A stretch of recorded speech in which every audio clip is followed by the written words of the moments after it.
sen, kitabımsan, varağımsan. Yazdığım her sətirdə güzel sorağımsan. Her yerde sözümsən, dilimdə nəğməmsən.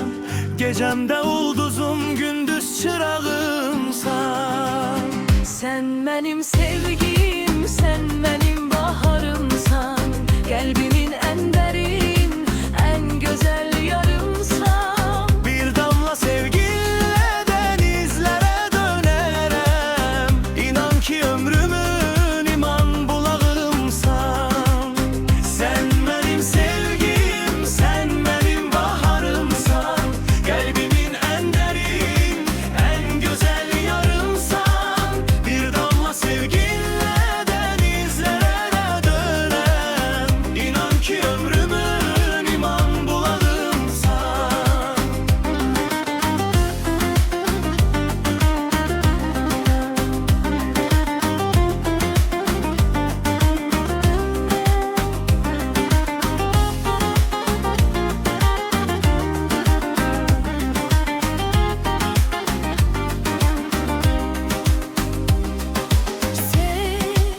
Sevgini bir damla düşün, bende deniz olar.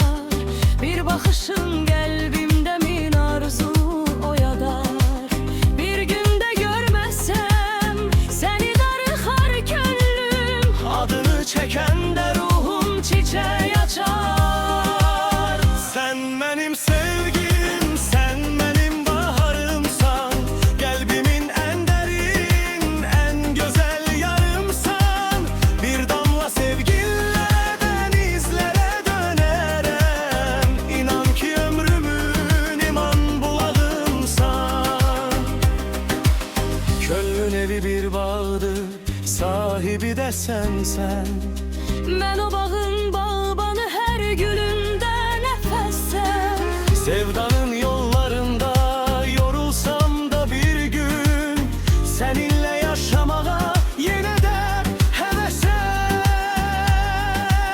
Sen benim sevgim, sen benim baharımsan. Kalbimin en derin, en güzel yarımsan. Bu dünya fanidir, değişer zaman ile. Değişmez sevgim, sen ömrümün bağımsan. Sen benim sevgim.